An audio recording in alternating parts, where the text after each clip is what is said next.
ಎಲ್ಲರಿಗೂ ನಮಸ್ಕಾರ. ಪ್ರಜಾಕಿರಣಕ್ಕೆ ಸ್ವಾಗತ.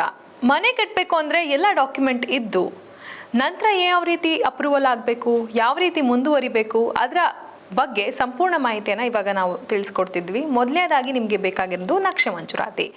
ಇದು ಇಲ್ಲ ಅಂದರೆ ನೀವು ಮನೆ ಕಟ್ಟೋದಕ್ಕೆ ಸಾಧ್ಯವೇ ಇಲ್ಲ. ನಕ್ಷೆ ಮಂಜೂರಾತಿ ಅನ್ನೋದು ಅಷ್ಟು ಇಂಪಾರ್ಟೆಂಟ್ ಆಗಿರುತ್ತೆ ಮನೆ ಕಟ್ಟುವ ಸಂದರ್ಭದಲ್ಲಿ. ಸರ್ಕಾರದಿಂದ ನಕ್ಷೆ ಮಂಜೂರಾತಿ ಹೇಗೆ ಪಡೆಯೋದು, ಹೇಗೆ ಅದರ ಅನುಮತಿಯನ್ನು ಪಡೆದುಕೊಳ್ಳೋದು ಅನ್ನೋದ್ರ ಬಗ್ಗೆ ಇಲ್ಲಿದೆ ಮಾಹಿತಿ.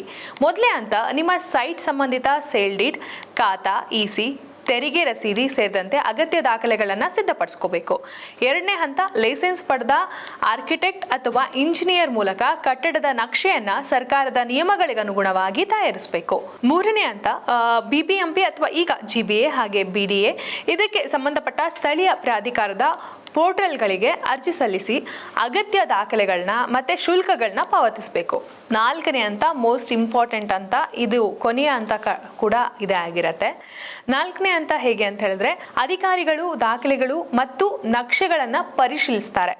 ಅಧಿಕಾರಿಗಳು ಏನಿರ್ತಾರಲ್ಲ, ಈ ನಾಲ್ಕನೇ ಹಂತದಲ್ಲಿ ಇವಾಗ ಏನ್ ನೀವೆಲ್ಲ ಕೊಟ್ಟಿರ್ತೀರಲ್ಲ, ಆ ಎಲ್ಲ ದಾಖಲೆಗಳನ್ನ, ಎಲ್ಲ ನಕ್ಷೆಗಳನ್ನ ಪರಿಶೀಲನೆ ಮಾಡ್ತಾರೆ. ಎಲ್ಲವೂ ನಿಯಮಾನುಸಾರವಾಗಿದ್ರೆ ಆಗ ಬಿಲ್ಡಿಂಗ್ ಪ್ಲಾನ್ ಅಪ್ರೂವಲ್ ಅಥವಾ ನಕ್ಷೆ ಮಂಜೂರಾತಿ ನೀಡಲಾಗುತ್ತೆ. ಒಂದು ವಿಷಯವನ್ನ ನೀವು ನೆನ್ಪಿಟ್ಕೊಳ್ಬೇಕು, ನಕ್ಷೆ ಮಂಜೂರಾತಿ ಸಿಗೋಕ್ಕಿಂತ ಮುಂಚೆ ನೀವು ಕಟ್ಟಡವನ್ನ ನಿರ್ಮಾಣ ಮಾಡೋಕೆ ಸಾಧ್ಯವೇ ಇಲ್ಲ. ಅದನ್ನ ಆರಂಭಿಸಬಾರದು, ಅದು ಕಾನೂನು ಬಾಹಿರವಾಗಿರುತ್ತೆ.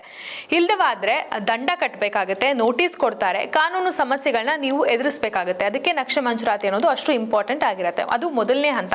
ನಿಮ್ಮ ಎಲ್ಲಾ ದಾಖಲೆಗಳನ್ನ ನೀವು ಕೂಡಿಟ್ಕೊಂಡ ನಂತರ ನೆಕ್ಸ್ಟ್ ಅಂತಾನೆ ಇರೋದು ದಾಖಲೆಗಳ ನಕ್ಷೆ ಮಂಜೂರಾತಿ ಅಂತ, ಮನೆ ಕಟ್ಟಬೇಕು ಅನ್ನೋರಿಗೆ.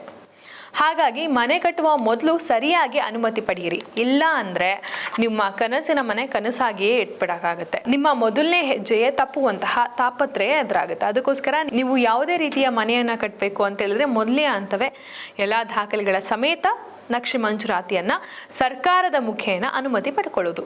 ಇದೇ ರೀತಿಯ ಉಪಯುಕ್ತ ಮಾಹಿತಿಗಾಗಿ ನಮ್ಮ ಪ್ರಜಾಕಿರಣ ವಾಹಿನಿಯನ್ನ ಫಾಲೋ ಮಾಡ್ತಾ ಇರಿ, ಸಬ್ಸ್ಕ್ರೈಬ್ ಮಾಡಿ, ಕಮೆಂಟ್ ಮಾಡಿ. ಧನ್ಯವಾದ.